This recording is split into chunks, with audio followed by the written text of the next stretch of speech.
Hello, everyone. Welcome into another episode of Bolt Breakdowns here on the Guilty as Charged podcast YouTube channel. My name is Alex, as always, here today to play a little game called Stock Up, Stock Down, in which I talk about who has performed kind of the best at Chargers camp and who has some more work to do as we head into the preseason here. I think it goes without saying that jobs aren't necessarily won and lost in the camp process, more than with these actual games and position battles that will take place as the coaching staff has a chance to evaluate 4 games going forward here. But just some early indications of camp and what we've seen in these first 2.5 weeks or so to really set us up for what we are going to see take place in these preseason games. Stephen and Tyler, I think, will be back tomorrow to do a training camp or Hall of Fame game preview, I should say, and then also probably, I assume, a live stream after the Hall of Fame game. So let's get into the list. Without any further ado, my first stock up is one running back, Kimani Vidal. He has shown a lot of flashes, particularly as a blocker recently in training camp. Stephen was at camp yesterday and got the chance to see him, stonewall 2 Derwin James and Troy Dye attempts at blitz in a pickup that he was supposed to do, which is what you want to see.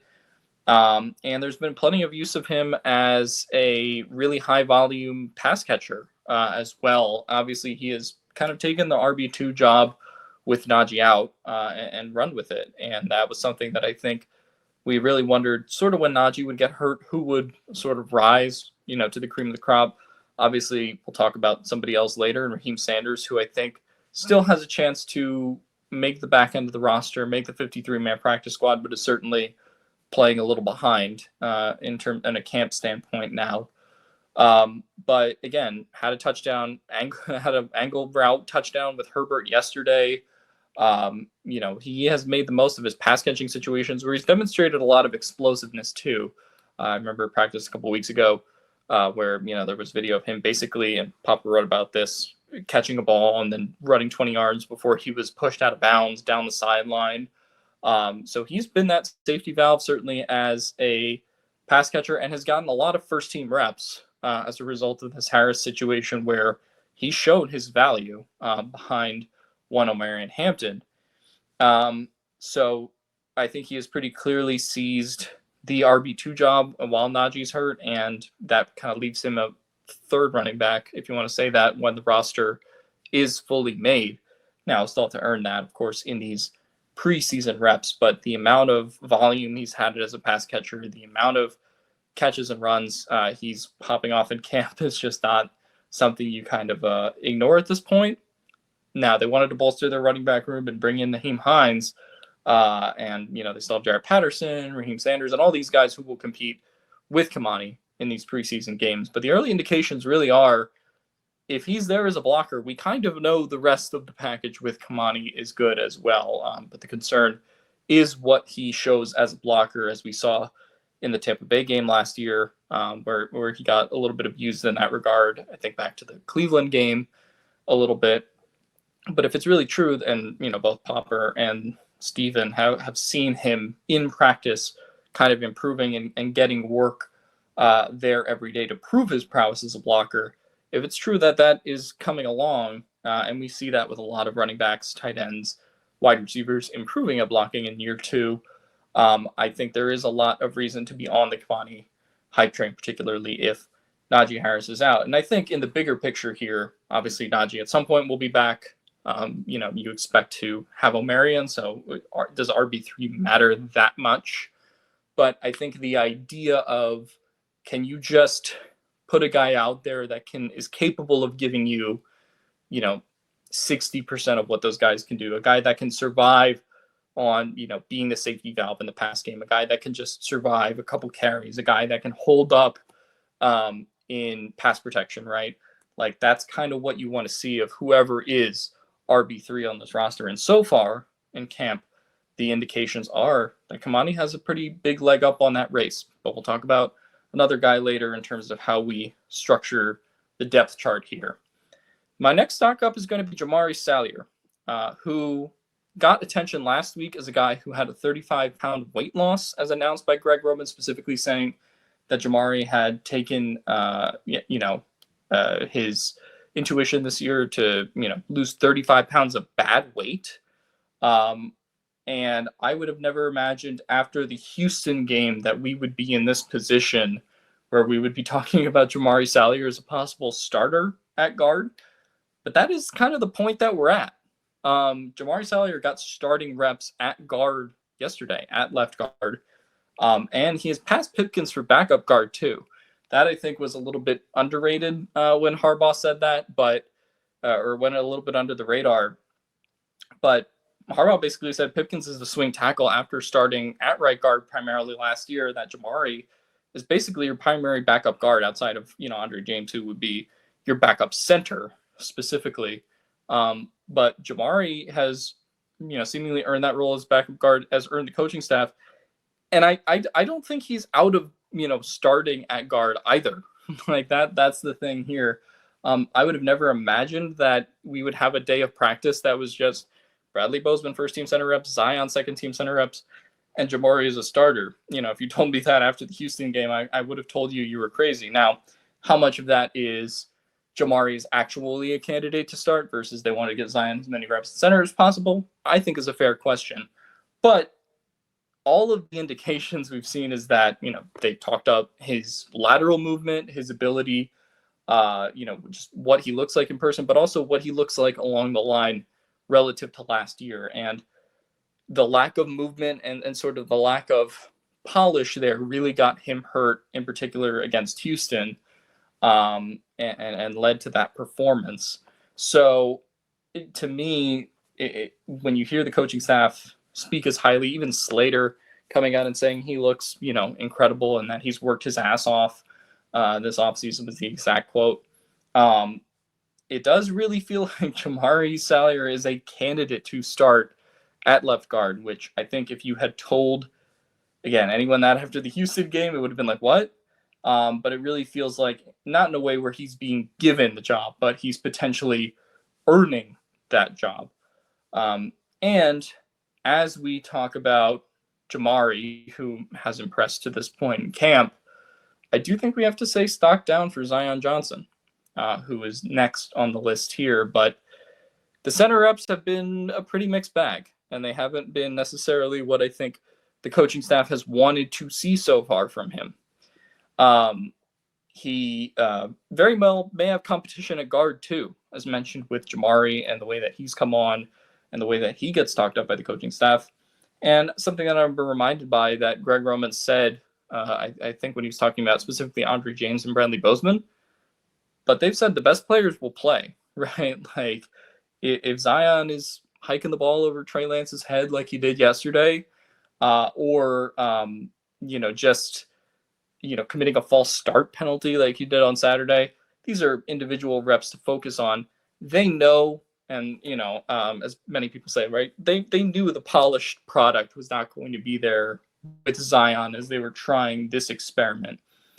But I think they expected it to be going a little bit better than they did now when they had this plan, back in March, so to speak, and considering the amount of reps he got back in OTAs along with Bradley Bozeman, who's obviously, played center before.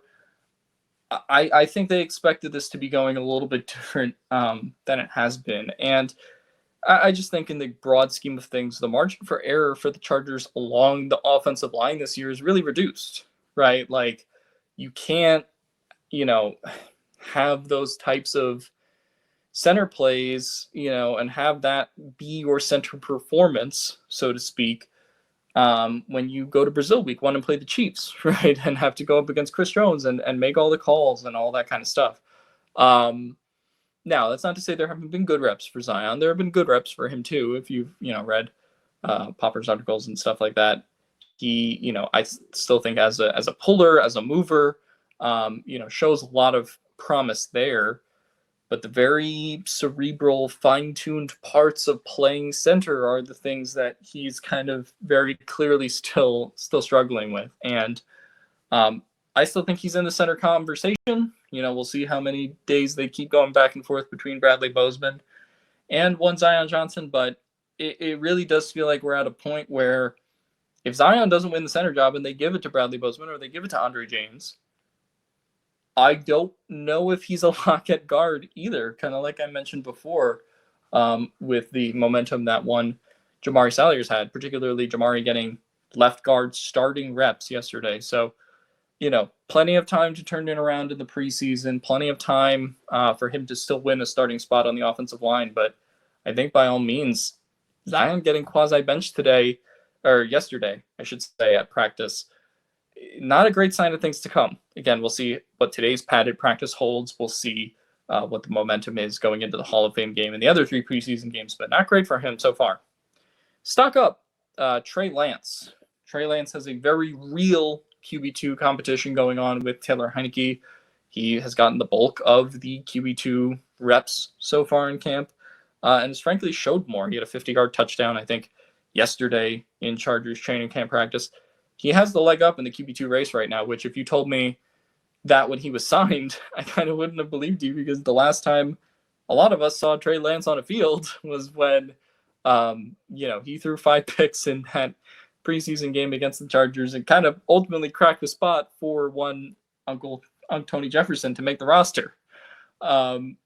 So, the fact that he's kind of involved in this QB2 race, as much as he really is kind of amazing to see, all things considered. Now, the one thing I will say with the preseason in general, and we'll say it for all of these players, you got to see it in a game, right? I think this also goes for, of course, what we saw with Easton Stick last year, right? Who had a pretty meh training camp, but, these QB jobs specifically aren't won or lost in camp. It's really the games where you got to show it. And if Heineke outperforms Trey Lance in those games, he'll win the job. But it's notable that Trey Lance is as active and looks as better as he does in practices right now. I think that's a very noteworthy thing to talk about. And then when you also think about it from the standpoint of who would Greg Roman be more, capable to handle the offense to, and just go, hey, like, do your thing, kind of in a very Justin Fields Steelers way last year. My gut tells me that I probably don't trust Trey Lance as much as Taylor Heineke as a passer. But who can you design some run packages for, right? If you do need to decrease the amount you're throwing without Herbert, Trey Lance kind of would seem like Greg Roman's, guy in that regard. And so I would wonder if there are, run packages and stuff like that, potentially designed with him in mind at QB2 that you couldn't necessarily do for a Taylor Heineke. Look, again, Taylor Heineke still has all the opportunity and the, what Harbaugh talks about, the ability to win the job. But right now, I think it's pretty notable that Lance has kind of the lead, which is not something that I expected when he signed for, I think, less guarantees, similar contracts, but less guarantees than were on Heineke's deal. But we'll see if he makes the most of these opportunities, and I'm excited to see him play in the preseason, because when Trey Lance takes the football field, you're going to see some exciting stuff. Which end zone it's in, I can't tell you. But it does seem like he has made a lot of progress so far in this Chargers camp. Now, KLS and Trey Harris. Obviously, this is the segment where we go, all of our receivers are popping off in camp. And, it's worth saying with that kind of stuff, particularly with KLS and Trey Harris, defenders aren't defending like they're supposed to. In these Harbaugh training camp practices, they talk about tempo, and, you're not necessarily going up and swatting a ball or jumping up with a guy and potentially getting hurt. Not particularly the tempo that these practices are held in, particularly what the Chargers do for OTAs and minicamp, but also their training camp is not 100% like it's a full go game, right? But I do still think, that being said, the ball adjustment skills, the route running, the performance that we've seen from KLS to this point has been really good. And he obviously, the first signs of life from KLS were really those San Diego practices last week, in which you heard kind of nothing but positive from him. All the clips were obviously circulating on Twitter and on the internet. He looked really good.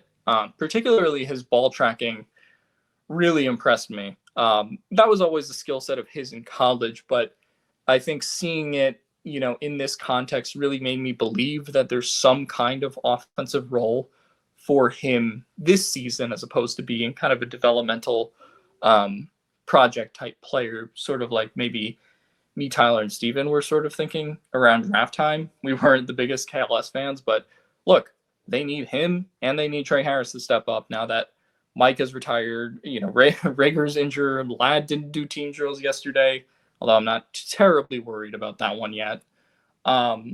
They need these wide receivers to step up based off of how their room is structured right now. And so if KLS is still surging, we'll see what happens with his injury situation and whether he practices today or not. This video will probably be up by the time we figure that out. Steven mentioned he had a kind of a minor lower body type injury yesterday. Something where practice was almost over anyway. I'm not terribly concerned about it. I could miss the Hall of Fame game or miss practice today, depending on what happens. But ultimately, all the progress, as Harbaugh has said about Keandre Lambert-Smith, he's surging so far. And that's really great to see from a player that the Chargers, frankly, need to kind of perform, in that deep threat field stretcher type role. And it looks like he's doing some of the intermediate stuff even in camp as well. Trey Harris had maybe his best day of training camp practice yesterday. He's developing real chemistry with Herbert. We all saw the play, obviously, where he sort of caught the ball over dice in a similar fashion to that Ladd McConkey catch in the back of the end zone last training camp. He's really found his groove after, showing up to camp and ending his holdout. Has been, seemingly nothing other than, a model citizen to this point. But Trey Harris is really popping off at camp. In addition to KLS, I'm not as surprised by him because his tape showed that he was a great separator. His tape showed that he was a great contested catch guy. His tape showed all of these things. But again, as your starting Z Palmer role last year receiver, in addition to, QJ starting and Ladd starting, again, they need him to be really good. And the fact that he is popping off as quickly as he has is good progress, I think, for the Chargers. And then, like I said, the opportunity has opened up in the wide receiver room for these guys to produce and get a ton of snaps this year. We talked about Mike Williams' retirement, Jalen Reagor being injured, Ladd McConkey not necessarily pushing it quite as hard, in camp to win reps like he did last year. The opportunity is there right now for these guys to strike. And it's good to hear that they are taking advantage of it to this point. Not necessarily saying it's going to be, oh my God, 800 yards for KLS and, 1,200 for Trey Harris, but the signs are pointing in a positive direction for both those players. Stock down for one receiver that I think is worth mentioning is Brendan Rice. He's had a number of recorded drops in camp, hasn't really gotten in the 11-on-11s quite as much, and other wide receivers have kind of outperformed him on his roster tier that they've sort of signed. Jaquay Jackson just got here a couple days ago, and he had 2 catches in camp yesterday. Dalvin Campbell is someone who is also impressed. I believe they're UDFA out of South Carolina, if I'm correct. So he's impressed to the point where those guys might be, pushing Brendan Rice, not even for making the roster, but for making the practice squad. Worth pointing out, there was an injury for Brendan Rice from July 24th's practice last week to July 26th. Again, don't know exactly what the injury is, but something to monitor going forward, although, he was back in practice yesterday. And the real issue with Brendan Rice, in addition to this trading camp, is that he's just not a guy that they've been able to trust in those offensive or special teams situations. And it was evident last year, I thought, when, they had Jalen Reagor play a lot over him in that Arizona game when they, needed bodies at receiver, right? And so not a guy that they've gotten terribly involved in special teams as well. Only played 10 special team snaps, I think, all of last year. And so he's got to find something and find something soon, I think, if he's going to either stick around on the roster or stick around, via, more likely, I think, the practice squad at this point. Stock up. UDFA Nico Reed out of Oregon. He got a pretty big shout out from Jesse Minter yesterday, who talked about, hey, if you make a play a day, like the coaching staff will find, ways to point you out and ways to elevate you. Very rare to see a UDFA DB in particular get involved in second team reps pretty consistently. So that's nice to see from one Mr. Nico Reed. He had a pick 6 on Herbert, who was targeting Ladd last Thursday. So that's obviously a great play to make. And has made pretty much key pass breakups every day in camp. And early in camp, he was getting a little bit posterized. He was on a couple of those QJ touchdown highlights on the receiving end of those. But he has tightened up so far and has really impressed this coaching staff. Now, it's also worth pointing out with Nico Reed that as much as we talk about Raheem Sanders as the kind of crown jewel of undrafted free agency with the money that he was guaranteed, Nico Reed was their highest priority UDFA defender. He had $40,000 in guaranteed money to Raheem Sanders' $60,000, which led the UDFA class for the Chargers. But he's someone that they, saw a vision for very clearly early on when they signed him, and that's playing out so far in camp to this point. So nice to see this from Nico Reed. I think it's still going to be kind of tough to make the roster, but it looks like him and Ja'Sir Taylor are really making them probably keep them as their 5th and 6th corners. Again, it kind of depends on how the roster mechanics break this down, but I'm curious to see what they do with him, especially if he plays very well in this preseason. So far, all the signs are pointing up for one Nico Reed. Stock down. Junior Colson, I think, is worth mentioning at linebacker. Not necessarily that I think he's even had a bad camp, but just not quite as impressive a camp as we maybe expected him to take in a second year type of jump. He is pretty clearly behind, obviously, Deion Henley and Denzel, which I think, if we talked about it, ideally it would be, okay, now he's ready to kind of ascend to that second linebacker next to Deion, right, in a perfect world. But it just hasn't played out that way. And also Troy Dye, has gotten some first team reps over him at points too, which I think is worth pointing out. He had a really good 11-on-11 period last week per Daniel Popper. But I am curious to see just how much they value him in terms of, hey, is he going to be your third linebacker, really in that rotation? Or is he kind of a linebacker 4 that's entrenched mainly in the special teams unit while Deion and Denzel do their thing? That, I think, is a variance of outcomes, right, as far as how this camp ends for Colson. And right now, it doesn't sound that great. He was mentioned along with, I think, UDFA Marlo Wax as guys that are in that special teams rotation in the linebacker room behind Delshon Phillips and Kanai Mauga, who are sort of Jesse Minter's special teams linebackers right now in camp. But right now, it doesn't sound like he's quite as involved in either special teams in the defense as much as we thought he would be by this point in year 2. And me, Steven, and Tyler all loved him coming out of the draft. I think a lot of Chargers fans really liked the Colson pick in general, but just the year from hell that he had last year with the appendectomy and the ankle. And so it'll be interesting to see how these things, keep developing with Colson. I think at linebacker, you would like to see him pick things up a little bit in camp. My next one will be Oronde Gadsden, who I think is going to be a little bit interesting to watch here. Obviously, he's been popping off since OTAs. Explosive wheel routes with Herbert and Heineke and guys at that time. And he's still popping off in camp now with the amount of receiving volume he's been getting.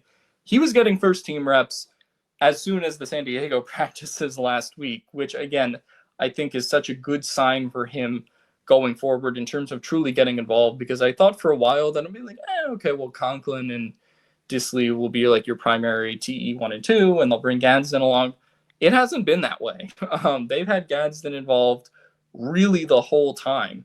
And the blocking, Stephen pointed out 2 blocks that he had yesterday in terms of sealing off the edge against Tremont Morris-Brash and Kylan Guidry. That went really well as positive plays. I think Daniel Popper last week talked about another block that he had that opened up a big Naheem Hines run in a 9-on-7 drill. The blocking has been really positive. And I'm not just saying that there's two Alex guys that are showing blocking signs of life in Kimani Vidal and Oronde Gadsden, but that's exactly what's happening.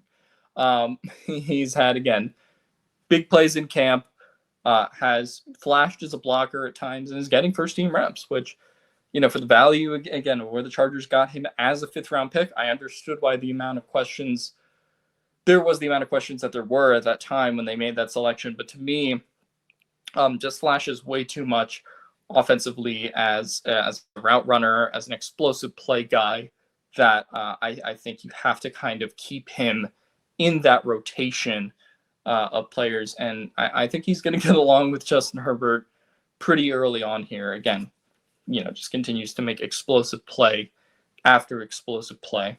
And so Oronde Gadsden is a big stock up in this whole OTAs camp process. The last player that I want to talk about, I think, is an interesting one, and one that I would mark as a slight stock down. Not necessarily a player that I think is out of the running by any means. But Raheem Sanders did miss about a week and a half of camp before coming back to practice yesterday. Now, as he competes with a lot of the running backs, there's 5-6 running backs, 4 running backs going for those 2 spots. He's someone that will have his chance, I think, to still potentially make the roster. I think that's a little less likely now with how Kimani has kind of gotten the edge on him early. But still a guy that's certainly competing, at the very least, for the practice squad. The Chargers invested as much in him as they did in the UDFA period. He was their highest guarantees player. They really wanted him in the building. And so we'll see what he does in practice and these preseason games going forward. He'll still have plenty of opportunity, I think, to win a job in that regard. I am a little bit concerned with how much the Chargers might trust other guys like Nyheim Hines, like Jarrett Patterson, that have been kind of trusted to do a lot of special team stuff. Obviously, Hassan Haskins in that regard as well. So I'll be curious, if you keep a 4th linebacker behind Omarion and Najee and Kimani now, do you want that player to be more of your Hassan Haskins mold, or do you want another explosive run creator like a Raheem Sanders?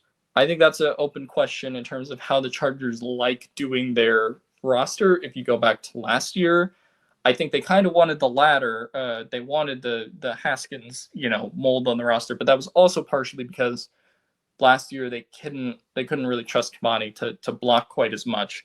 And they felt that way early when they got Haskins prior, to the season starting. So, again, the door is still open for Rocket Sanders, and I loved him as a player in this draft as my favorite day 3, round 6-7 running back that I always have. Kimani was my guy last year. Raheem Sanders was my guy this year, and they got him in undrafted free agency, and it was very, very cool. Still to have a player like this who, again, can create explosive plays every one. Big, physical runner that, you could just see Harbaugh and Roman kind of drooling over. I think the question is there going to be enough runway for him to be able to make the roster at this point if Kimani already kind of has a leg up in the running back room? Again, a lot of it will be determined by the preseason. But not necessarily a great sign from him that he's starting from a little bit behind as he is with a lot of the special teams, a lot of the blocking scheme type stuff. Now, as Chris Rim pointed out to me when I talked to him last week and we talked about sort of the same subject, these hardball practices are not full speed, right? Full volume, full hitting, right? You can be a little behind in camp and still make up for it in these preseason games. And I think that's ultimately the position that Sanders finds himself in, is a little bit of a stock down, certainly from the rest of the running back room who has been at practice every day. But I still think you have to feel good about his chances to make the roster. So just to recap, I have a stock up on Kimani Vidal. I have a stock up on Jamari Salyer, your prospective RB3, as well as maybe your starting left guard, but certainly your main backup guard. Zion Johnson, I have as a stock down just because the center snaps haven't come along yet to this point, and he might lose that edge on the guard spot. Trey Lance, I think, is a stock up at your quarterback position with a real chance to win the QB2 job. KLS and Trey Harris, as I mentioned before, Both of these players surging, seemingly finding their best moments at camp right now. Brendan Rice, I think, is a stock down just because he's failed to really prove himself out of that Dalavon Campbell, Jaquay Jackson tier, two players that have been doing better at camp than him to this point. Nico Reed, UDFA DB, their primary defensive investment in this undrafted free agency process, doing really good so far and getting his hands on the ball. That's what you got to do to make the team or make the practice squad. Slight stock down, like I said, for Junior Colson, who I think is clearly behind Dayon and Denzel at this point, and still needs to kind of work his way and keep competing to see if he can climb higher in the rotation. Oronde, as every day, I will never say stock down probably, but I think all of us agree at this point, stock up with the developments he's shown as a blocker, in addition to the big explosive plays that he's creating every day in camp. And I don't expect that to slow down every time soon in these preseason games as well, because I do think he'll be pretty well suited for the preseason with his style of play. And then I do have a slight stock down on Raheem Sanders, like I just mentioned. Sat out with the injury, should be good to go for the Hall of Fame game. Still has all the ability to win a spot on the roster or win a spot on the practice squad, but I do think he's a little bit behind schedule relative to the other running backs right now. Well, that'll do it for me, guys. Thanks for watching. As always, Steven and Tyler will be back tomorrow. They'll be doing a Hall of Fame game preview. Great stuff I'm sure they'll make. But like, subscribe, do all that fun stuff. Really helps the show. And you guys have been turning out to these shows like crazy. So I really appreciate it from the bottom of my heart. I'll probably be back sometime in about a week and a half. I'll be going out to Vegas for a couple days with a couple of friends of mine. So doing that before I end up going back to school. So you'll probably hear from me late next week, assuming you do. I do a podcast next week. But as always, thanks for the love. Follow us on social media. We'll be doing a ton of Hall of Fame game content and all the stuff that we usually do. Many of you are familiar with how this goes at this point. But as always, bolt up. See you guys next time, man. Chargers football's fucking back.